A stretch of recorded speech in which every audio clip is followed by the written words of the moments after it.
Hello, welcome back to my channel. সবাইকে আজকে আমার নতুন ব্লগে স্বাগত জানাই। সবাই কেমন আছো? আমার মুডটা দেখলেই বুঝতে পারছো আজকে আমার মুডটা প্রচণ্ডই অফ। কেন অফ সবটাই বলবো। তার আগে দেখিয়ে দিই আজকে রাতে আমি ডিনারে কি করছি। তো আজকে রাতে আমি দুপুরবেলা কিছু ভাত রয়ে গেছিলো, সেই ভাতটাকে ফেলবো না বলেই সেই ভাতটা দিয়েই কিছু একটা মুখরোচক খাবার বানাবো এই প্ল্যানিং করেছিলাম। তো আমরা রাত্রিবেলা বেশিরভাগই রুটি খাই, তো আজকে তো ভাতটা ছিল, তো ভাতটা দিয়ে আজকে আমি রাইস চিকেন বানাবো। তো দেখেই নিয়েছো, এক মিক্সি বাটির মধ্যে আমি নিয়েছি আদা রসুন লঙ্কা, পেঁয়াজ কুচি, টমেটো কুচি, একটা লেবু আর 3টে ডিম, গরম মশলা, ঘি আর চিকেনের কিমা। এইগুলো দিয়েই আজকে আমি রাইস চিকেনটা বানাবো। তো রাইস চিকেনটা বানানোর আগে আমি চিকেনটাকে ভালো করে ধুয়ে গরম গোলমরিচের গুঁড়ো আর নুন দিয়ে আমি এটাকে ম্যারিনেট করে রাখছি। আজকে আমার সত্যি কথা বললে ভিডিও ছাড়ার একটু ইচ্ছে ছিল না, কিন্তু মনের শান্তির জন্য একটু ইচ্ছা করলাম। আমার একটু ভুল ত্রুটি হচ্ছে ঠিকই, কারণ আমার মনটা পড়ে রয়েছে অন্যদিকে। যদি কোনো ভুল ত্রুটি হয়ে থাকে তোমরা একটু মাফ করে দিও, ক্ষমা করে দিও আমাকে। বুঝতেই পারছো মনটা খারাপ হয়ে রয়েছে। প্রথমে আমার প্রথম কারণ হচ্ছে আজকে আমার ছেলেকে দুপুরবেলা প্রচণ্ড বকাবকি করেছি, কারণ ও ঠিক মতন পড়াশোনা করতে চায় না, খুব দুষ্টুমি করে। ছোট বুঝি, তবুও পড়াশোনাটা তো করতেই হবে, গান বাজনা করতেই হবে, কিন্তু ও কোনোটাই করতে চায় না, এত দুষ্টু হয়ে যাচ্ছে না। আর আমাকে সারাদিন বাইরে খাটাখাটনি করে ঘরে এসে যদি ওকে বকতে হয় তখন কার মুডটা ভালো লাগে বলো? বকে ঠুকে যখন কাজে চলে গেছি মনটা এত ছটপট করছে যে ভালো লাগছিল না। তখন থেকে মাথার মধ্যে ঘুরছিল আজকে কি রান্না করে ওকে খাওয়াবো। তো আমি ওকে বকি ঠিকই, কিন্তু বাড়িতে এসে যখন দেখি ওর মধ্যে কোনো রিয়াকশান নেই, ও লাফালাফি করছে, তখন ভেতর প্রচণ্ড হাসি পায়। কারণ আমি ভাবি একেই বলে বাচ্চা, দুপুরবেলা এত বকলাম, এত ওই করলাম, তারপরেও আমি বাড়িতে আসা মাত্র আমাকে জড়িয়ে ধরলো। আর সেই শান্তিটা আমি কাউকে বলে বোঝাতে পারবো না। তার মধ্যে থেকেও একটা আমার দুঃখ রয়ে গেছে, আজকে আমার ফেসবুক অ্যাকাউন্টটা কোনো রকমভাবে রেস্ট্রিকশান হয়ে গেছে, যার জন্য আমি ফেসবুক অ্যাকাউন্টে কোনো রকম কোনো রিলস ভিডিও কিছুই আমি দিতে পারছি না। কেউ আমার অ্যাকাউন্টে ঢুকতেও পারছে না। আমাকে অনেকে মেসেজও করছে যে দিদি তোমাকে স্টার সেন্ড করবো, কিন্তু তোমার স্টার অপশানটা তো ওপেন হচ্ছে না। তো আমি বললাম যে তোমরা দেখো না, ট্রাই করো না। তো কিছুতেই কিছু করতে পারছে না কেউ। সবাই যে কয়জন আমাকে জিজ্ঞাসা করছে, আজ 3 দিন ধরে আমার অ্যাকাউন্টে সমস্যা হচ্ছিল, তো আজকে একটা মেসেজ আসার পরে টোটাল অপশানটাই অফ হয়ে গেছে আমার। ওর পর থেকে আমার এত মনটা খারাপ হয়ে রয়েছে, কান্না পাচ্ছে, কাঁদতেও পাচ্ছি না। কি করব বলো? এর মধ্যে থেকেও কাজ করেছি, কাজের ভুল ত্রুটিও হয়েছে আজকে। একদম ভালো লাগছে না, মনটা খুব খারাপ হয়ে রয়েছে। অনেকে আমাকে হেল্প করার চেষ্টা করছে, অনেকেই বলেছে আমরা পাশে আছি, পাশে থাকবো, তোমার যা যা সমস্যা হচ্ছে মেসেঞ্জারে স্ক্রিনশট মেরে পাঠাও, আমরা দেখে নিচ্ছি। আমি তাই করছি, সবাইকেই করছি। একজন দাদা আছেন, সে কার্তিক ঘোষ দাদা, সে তো লাইভ করলো, লাইভে আজকে আমার সাথে অনেকক্ষণ কথা বলেছে। সেই লাইভে আবার আরেকজনের সাথেও আমার বিষয়টা নিয়ে কথা বলেছে, দেখেও ভালো লাগলো, তাদের ভালোবাসা আমি পাচ্ছি।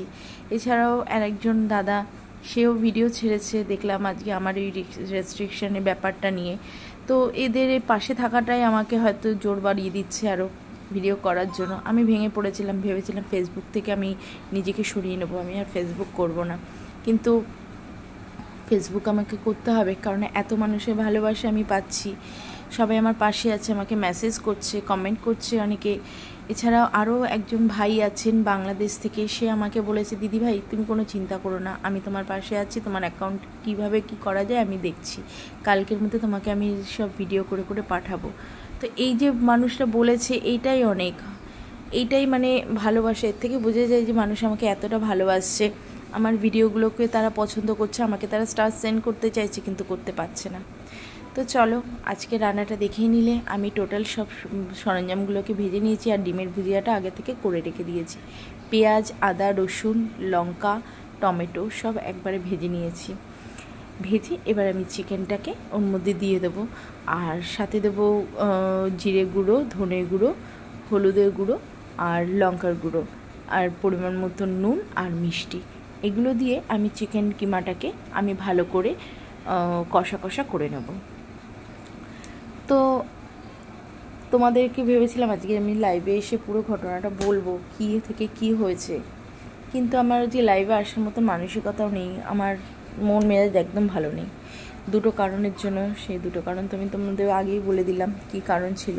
প্রথম কারণ হচ্ছে আমার ছেলেকে আমি আজকে দুপুরবেলা প্রচণ্ড বকাবকি করেছি, আর ওকে বকলে পরে আমার এত খারাপ লাগে, যখন বকি তখন হয়তো খুব রাগ হয়ে যায়, উল্টোপাল্টা কথা বলি, কখনো কখনো মেরেও দিই, মারিও। পরক্ষণে আমার এত খারাপ লাগে, আমি তখন কাজের জায়গায় গিয়ে নিজে একা মনে কাঁদতে থাকি।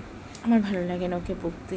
ওর এত ছোট, ও এত অবুঝ, ওকে বোঝালেও বুঝতে চায় না, এটাই সব থেকে বড়ো ব্যাপার। এটাই আমার কাছে খুব কষ্ট লাগে যে ও কবে বড় হবে, কবে নিজের ভালো নিজে বুঝবে। আর দ্বিতীয়ত হচ্ছে আমার ফেসবুক অ্যাকাউন্টে আজকে গন্ডগোল হওয়ার জন্য আমার মনটা আরও খারাপ হয়েছিল। তো চলো, আমাকে সব কিছু আবার নতুন করে শুরু করতে হবে। তোমরা সবাই যদি পাশে থাকো, এরকমভাবে ভালোবাসা দাও আমাকে, তাহলে আমি হয়তো আবার আস্তে আস্তে আমার অ্যাকাউন্টটাকে আগের জায়গায় ফেরত নিয়ে আসবো। আর যেই ভুল ত্রুটিটা আমি করেছি সেটা তোমরা কেউ দয়া করে করো না। এই যে এত কষ্ট করে আমি কাজে থেকে এসে সংসারের সমস্ত কাজ সামলে আমি আবার রিলস করি, ভিডিও করি, হয়তো আমাকে প্রথম অনেকে সাপোর্ট করেনি আমার ফ্যামিলি মেম্বার, কিন্তু আমার হাজব্যান্ড আমার পাশে সবসময় ছিল। তাই সেই সবসময় একটা কথাই বলতো, তুমি করো, তুমি তো খারাপ কিছু করছো না, তুমি ভিডিও করছো, রিলস করছো, এর মধ্যে খারাপ কী আছে তোমার, অসুবিধা নেই, আমি তোমার পাশে আছি, তুমি করো। আজকে ও যখন আমি সকালবেলা ওকে আমি বলেছি ঘটনাটা, তো ওরও মনটা খারাপ হয়ে গেছে। ও এত কাজের চাপ ছিল যে আমার সাথে ঠিক মতন কথা বলতে পারিনি। বাড়িতে এসে আমাকে বলছে যে আমারও মনটা খারাপ হয়ে গেছে, তোমার অ্যাকাউন্টটা এত সুন্দরভাবে গ্রো করছিল, হট করে এরকম হয়ে গেলে তোমার অ্যাকাউন্টটা সত্যি খুব খারাপ লাগছে। তো কি করব বলো, কিন্তু আমার একটা মনের জোর আমি পেয়েছি কি জানো, আজকে তোমাদের ভালোবাসা, তোমাদের প্রত্যেকের ভালোবাসা আমাকে আজকে অনেকটা জোর দিয়ে দিয়েছে। আমি দেখলাম আজকে আমাকে সকাল থেকে এত মানুষ, অসংখ্য মানুষ আমাকে, বোনরা, দিদিরা, দাদারা, ভাইরা, ইভেন বাংলাদেশ থেকেও তারা আমাকে মেসেজ করছে, আমার পাশে রয়েছে। ইভেন আমি একটা নতুন অ্যাকাউন্টও খুলেছি, অনেকে আমার অ্যাকাউন্টে থেকে রিকোয়েস্ট পাঠিয়েছি, অনেকে আমার অ্যাকাউন্টে রিকোয়েস্ট অ্যাকসেপ্ট করেছে, অনেকে আমাকে মেসেজও করছে, আবার পুরনো অ্যাকাউন্ট থেকেও মেসেজ করছে, দিদি আমরা তোমার পাশে আছি, নতুন অ্যাকাউন্টেও তোমাকে প্রচুর ফলো করবো আমরা, তোমার চিন্তা করতে হবে না। এই কথাটা শোনার পর থেকে, সকাল থেকে কথাটা শোনার পর থেকে অনেকটা শান্তি হয়েছে আমার। আর তার জন্য আমি আজকে আবার ভিডিও বানাতে বসছি। আর এই ভিডিও বানাতে গেলে আমার খুব ভালো লাগে, কেন জানো তো, সত্যি কথা বলতে সারাদিনে যা স্ট্রেস যাই, সব কিছু যখন নিজের ভিডিও নিজে বানিয়ে যখন নিজে দেখি না, তখন খুব আনন্দ হয়, খুব ভালো লাগে। আর যখন দেখি কমেন্টগুলো পড়ি, সবাই কত সুন্দর ভালো কমেন্ট করে, ওইগুলো যখন পড়ি তখন আরও ভালো লাগে। তো চলো, দেখে নিলে আমি চিকেনটা আমার কষানো হয়ে গেছে ভালো করে। এবার আমি চিকেনের মধ্যে ভাতগুলো দিয়ে দিলাম। ভাতগুলো দেওয়ার পরে আমি এর মধ্যে ঘি, গরম মশলা ছড়িয়ে ডিমের যে ভুজিয়াটা করে রেখেছিলাম সেটাকে ছড়িয়ে দেবো, আর দিয়ে দেবো কেওড়া জল আর গোলাপ জল দিয়ে এটাকে ভালোভাবে নাড়িয়ে চাড়িয়ে রাতের ডিনারটা আমি রেডি করব। এই রান্নাটা যদি তোমরা বাড়িতে করো দেখবে খুব ভালো লাগবে, বাচ্চারা খুব আনন্দ করে খাবে। আমি যেহেতু একটু ঝালটা বেশি খাই, তার জন্য আমি পরিমাণ মতন একটু ঝাল দিয়ে নিয়েছিলাম, কিন্তু আমার ছেলে একদমই ঝাল খেতে চায় না, তাই ওটা আমি ঝালটা একদমই কম দিয়েছি। আমি আমার মতন করে গোটা লঙ্কা আমি দিয়ে নিয়েছি। তোমরা চাইলে যে যেরকমভাবে ঝাল খাও সেরকমভাবে ঝালের পরিমাণ দিয়ে রান্নাটা করবে। একদিন রান্নাটা করে দেখো, আবার আমাকে নেক্সট দিন বলবে দিদি সত্যিই ভালো খেলাম। আর রাতে ভাত বেঁচে গেলে অনেকে পান্তা ভাত করে খায়, কিন্তু এই রাইসটাও করে খেলে তোমাদের কিন্তু খুব ভালো লাগবে। খুব অল্প সময়ের মধ্যে মুখরোচক একটা খাবার তৈরি হয়ে যাবে। তো তোমরা আমার পাশে থেকো সবসময়ের জন্য, এটুকুনি আমি তোমাদের কাছে আশা করছি। আর তোমাদের প্রত্যেককে আমি ভালোবাসা দেব। আর সত্যি কথা বলতে ফেসবুকটা হচ্ছে আমাদের একটা ছোট ফ্যামিলি না, অনেক বড় ফ্যামিলি ফেসবুকটা। এই ফেসবুক থেকে আমাদের সাথে অনেকের সাথে আলাপ হয়, অনেকের সাথে কথা কাটাকাটি হয়, অনেকের সাথে আমরা যেমন ফ্যামিলি মেম্বার এক জায়গা থাকলে যেরকম আমাদের মধ্যে ঝগড়াঝাটি, অশান্তি, ভালোবাসা, আনন্দ ফুর্তি হয়, ফেসবুকেও ঠিক সেরকম। ফেসবুকটাকে আমি একটা ছোট ফ্যামিলি বলে মনে করি। এখানেও কিন্তু অনেকে অনেক খারাপ কমেন্টও করে, তাদের সাথে ঝগড়াও হয়, আবার অনেকে অনেক ভালো কমেন্ট করে, অনেকে অনেক হাসির কমেন্টও করে, এগুলো বেশ দেখতে ভালো লাগে। তার জন্যই না ফেসবুক থেকে একদম সরে আসতে ইচ্ছা করে না। কিন্তু কী করবো বলো, ফেসবুক হয়তো আমাকে পছন্দ করছে না, আমার ভিডিওগুলো পছন্দ করছে না, যার জন্য বারবার আমার অ্যাকাউন্ট থেকে সব কিছু হ্যাক হয়ে যাচ্ছে। আর জানো তো, আমার অ্যাকাউন্টে টাকা ঢোকাও শুরু হয়েছিল, কিন্তু আজকে দেখলাম টোটালটাই নীল হয়ে গেছে। এর থেকে কষ্ট আর কী হতে পারে বলো? টাকাটা বড় কথা না, বড় কথা হচ্ছে তোমাদের ভালোবাসা। আমার সব থেকে বেশি ভালো লাগে তোমাদের কমেন্ট পড়তে, তোমাদের আমাকে ফলো করা, এইগুলোই আমার বেশি পছন্দ হয়। যার জন্য কি আমি ফেসবুকটা করি, এত পরিমাণে ভিডিও করি, এত টাইম হয়ে গেলেও মানে শরীরে না দিলেও আমি করি তোমাদেরকে তোমাদের ভালোবাসাটা নেওয়ার জন্য, তোমাদের ভালোবাসা পাওয়ার জন্য। তো দেখো আমার রাতের ডিনার রেডি হয়ে গেছে। তো দেখতে পাচ্ছ খুব হালকার মধ্যে করে আমি করেছি রান্নাটা। এবার আমি ছেলেকে দেব, আর ছেলের রিয়াকশানটা দেখো খেয়ে কীরকম হয়। ও প্রথমে ভাতটা দেখে ও খুবই রেগে গেছিলো, যেহেতু রাতে রুটিটা পছন্দ করে, রুটিটা খায়, ওর বাবাও তাই করে।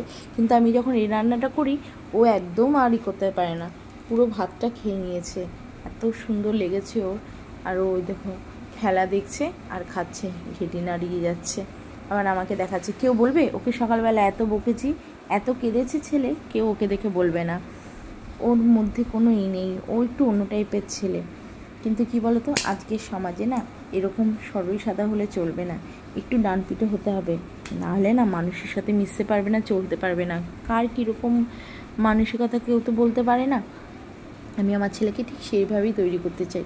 কিন্তু কি বলবো বলো, কারো যদি না হতে ইচ্ছা করে, কি জোর করে তো করা যায় না। তবু কি, হ্যাঁ একটা কথা, আমার ছেলে সবার ভালোবাসাই পায়, কেউ ওকে কোনোদিনও কোনো বাজে দুটো কথাও বলার ও সুযোগ দেয় না।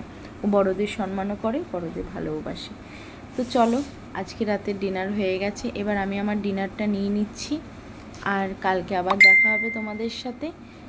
চলো আজকে এখানেই শেষ করছি। গুড নাইট, একরাশ কষ্ট নিয়ে, টাটা।